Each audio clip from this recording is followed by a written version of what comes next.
future mother-in-law calls my wedding idol worshipping and wants things her way. Never thought this would happen to me, but here I am. I am Indian and my boyfriend is white. We are getting engaged soon and planning on getting married.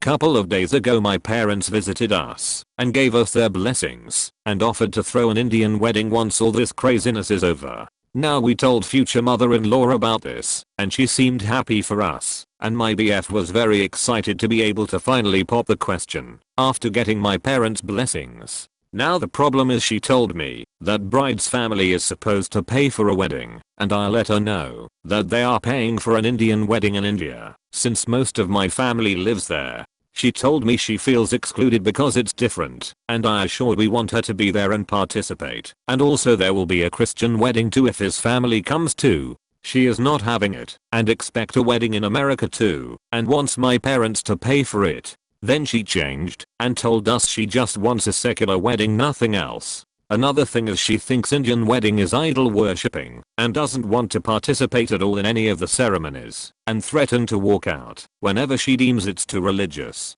I have tried explaining to her the cultural significance and traditions, but she has given my BF an ultimatum and told him he cannot participate and that my parents' intent is have a religious rite, etc. A lot of things were said by her which in the end she said I am being unreasonable and that my boyfriend has to choose between God and me and that he better choose God.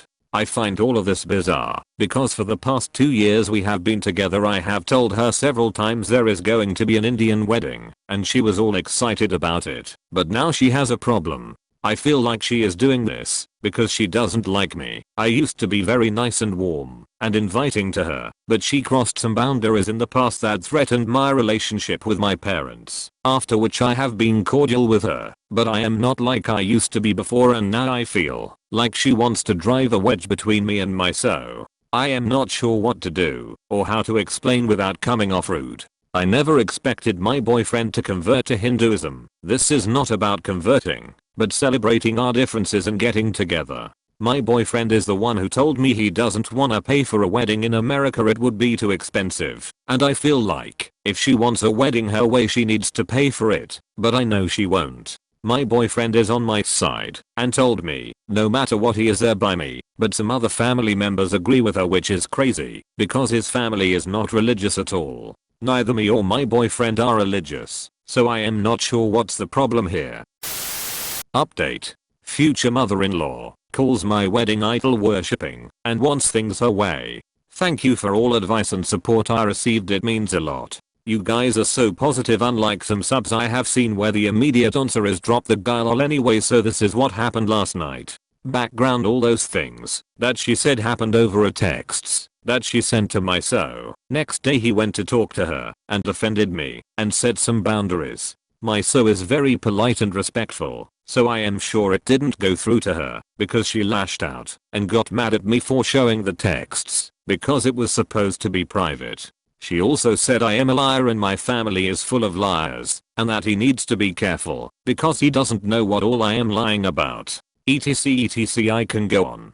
Basically it led nowhere. The liar remarks she made was because since I am Indian you don't tell your parents about your so until you are ready to marry. So yes, I lied to my parents about not having a BF until we were ready to get married. Dating is not really a part of my culture, especially dating out of your culture and religion is a big no-no, so I had wait. Well, my parents know now and they are extremely happy for us. And they love my so, and they understood why I had to hide the relationship until we were ready to take the next step. Now to last night, guys, you would not believe what all this woman said. This is what I started off saying: future mother-in-law, you know I love your son to death and I know you care about your son too. We are going to be in each other's lives for a long time and I want our relationship to be better. I know Indian weddings can be a lot, so I am happy to answer any questions you might have. I would love for you to join, but if you can't due to religious beliefs I will understand. Summary of the rest of the conversation: she said I was excluding his family by holding an Indian wedding and not a Western one. I told her we can hold both in India. She said no, you are not Christian, so you can't participate, and my so is not Indian, so you can't have an Indian wedding. It needs to be a secular. So I said, let's just say, if we did do that, but in India would you come? and she said IDK we will see about that.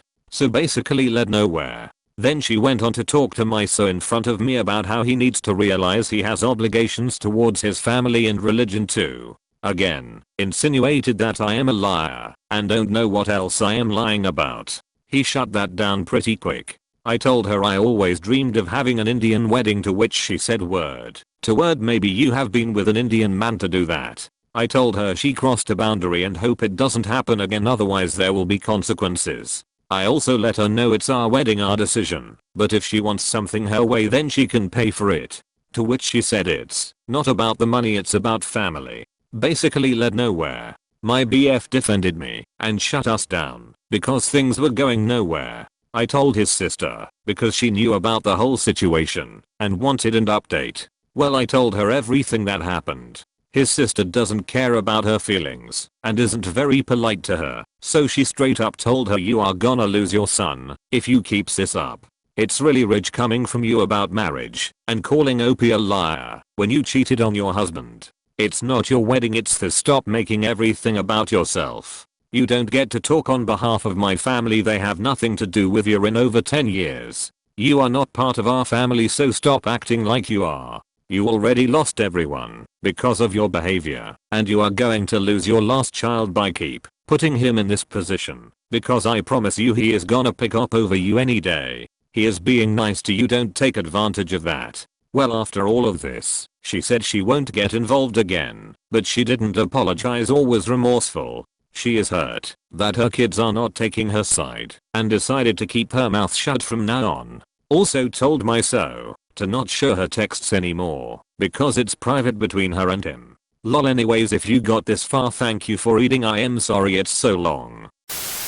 Just no mother-in-law thinks my baby breaking my rib is karmic justice for me refusing move out to let her quarantine at our house after she came back from the US. In my country, COVID cases have plummeted, but the government still takes heavy precautions against people that return home from COVID hotspots. For example, if you're a citizen returning home from, say, the US, you can expect people in hazmat suits picking you up from the airport and driving you to a dedicated quarantine facility to stay at for 15 days. The only way to circumvent this is if you have a family member that is willing to let you stay at their place and sign a bunch of forms. It's a long, complicated process. If we did it, hubby and I wouldn't have been able to leave the house either. People would deliver food to our house, mandatory COVID testing after 15 days even with no symptoms, etc. Mother-in-law wanted me and hubby to let her stay at our place when she came home after visiting some family in Florida. We refused, partly because we still wanted to be able to leave the house, and mainly because I was 4 months pregnant at the time. So if the household has people over 60, people with heart issues, diabetes, high blood pressure, or is pregnant, that household was disqualified, so to speak. Meaning even if we wanted to let mother-in-law stay, me being pregnant meant that she wouldn't have been allowed to anyways. She wanted to make me move out and stay with my mother so she could quarantine at my place. She lived with father-in-law, who is diabetic, so she can't quarantine with him either. Father-in-law had stayed in the country and wisely decided not to travel during a pandemic. We said no. She pitched a fit, but in the end she had to stay at a facility for 15 days. She hasn't let it go. She'll still make quips about ungrateful daughter-in-laws, since obviously I bullied hubby into not letting her stay at our home. She doesn't believe COVID to be serious, and in her mind I'm just a paranoid mother-to-be. Hormones, she says. It's been a few months since then, and I'm in my 3rd trimester now. My baby has decided my ribs are her favorite place in the world and adores kicking the absolute shit out of them. So I've had a lot of rib pain, but a few days ago it was absolutely excruciating. I couldn't breathe, talk, or do anything basically. It got so bad I went to the hospital and they were all, yeah, your baby broke 2 of your ribs. This got back to mother-in-law, and she was apparently incredibly happy, since I got karmic justice for not helping a family member out. She even posted what goes around comes around. You reap what you sow on Facebook. Gleeful conversations about my horribleness and unborn baby's awesome kicking powers leaving me in pain abound, with family members who awkwardly listened and then apologized to me afterwards. Both dogs are safe. son of which is dead to me. On occasion I work from home. Friday was one of those days. I'm relaxed, happy and 2 hours from my weekend, when the furball let out a rough letting me know someone was about to knock at the door. That someone was animal control. They got an email reporting a large, untrained, vicious dog at my home that had unsupervised access to a baby. Note, there are no kids that live in my house. We are empty nesters and enjoy the empty nest. I presume the report was referencing my granddaughter, who is rarely around the dog, and if she is, there are 3 or 4 adults around us in within inches of the pair. While the gent is telling me all of this, the vicious dog was sitting on my foot, alternating between yawning and sniffing the animal officer's pockets hoping for treats. See animal control, isn't DCFS/CPS. They will show the owner of the animal their proof. This email was from SOB's MLAD. Said officer was invited in, the dog got a treat, and then flopped on the couch to snooze. Horrifically vicious, isn't he? I showed the nice officer all of the furball's paperwork, shot records, rescue records, training certificates, and yes, his behavioral analysis that the rescue had done. It shows clearly his aggression to male dogs, while having no issues with anything else. The officer could not understand why someone would report my dog.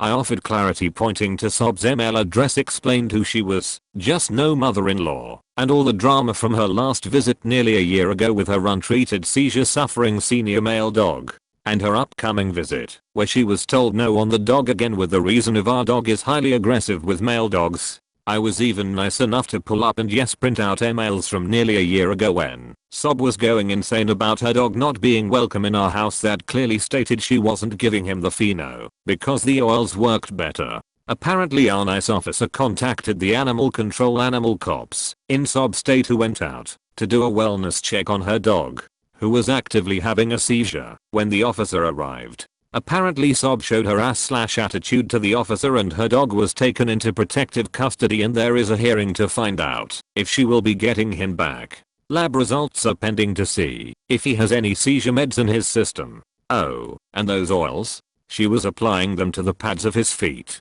All 4 feet showed mild scarring from burning/irritation or active burn/irritation from the oils. All of the above dear husband found out from his dad, who called to find out why I reported her. When he found out, it was revealed, and how it was revealed during defending my dog from a malicious report, he simply sighed and said he was going to miss the dog.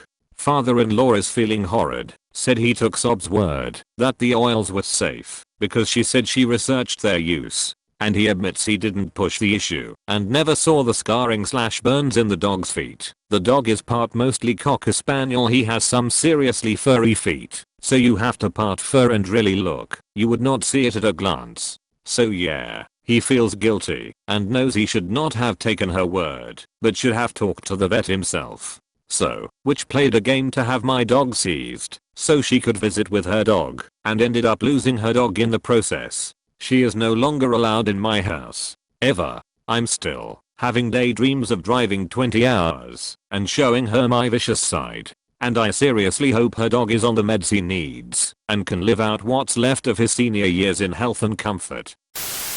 Just no mother-in-law lost it because her baby boy wasn't home for Christmas. Hi, everyone. I'm so glad to have found this community. I'd love any advice you all have for me here. My fiancé, 20 male, and I, 20 female, decided this year that we weren't going to try to go to every family's house for every holiday. Last year, we drove 2.5 hours to his mom's, and then back 5 hours in the opposite direction to my family's holiday, and then another hour to his dad's over the course of 3 days for Christmas. I told my fiancé I couldn't do that again, and he agreed. So, this year, we did Thanksgiving with his dad, Christmas with my parents, and New Year's with his mom. Friends, my just no mother-in-law lost her shit. Dear future husband called her on Christmas Eve as we drove to my parents' house to say hello. She was crying and asked why we couldn't just come to her place for the night and then go to my family later. I don't know, maybe because I deserve one holiday with my family too? Then, Christmas Day, she calls him sobbing uncontrollably about how he should be there. My family doesn't care if I miss holidays. They believe, and so do I, that it's about the time you spend together, not the actual date you do it on. But, here's the kicker, we are at just no mother-in-law's house right now for the new year. Last night, we went to a bar. We're in a state where a parent can buy their underage child a drink at a bar, so I would them last night. Just no mother-in-law switched the topic to Christmas and said, yeah, that's never happening again. I immediately said, we have 3 families to see for the holidays, so we are rotating. It's definitely happening again. Future dear husband just quietly said, we are trying, mom. They were both shit-faced at that point, so I quickly changed the subject. I'm livid over this. Don't I deserve to see my family at Christmas too? Does she expect us to make that god-awful drive every year, or for me to just always miss my family's Christmas? It's one thing to celebrate late every few times, because I've missed it, but every fucking year? I couldn't be more angry with her right now. What the fuck am I supposed to do with this?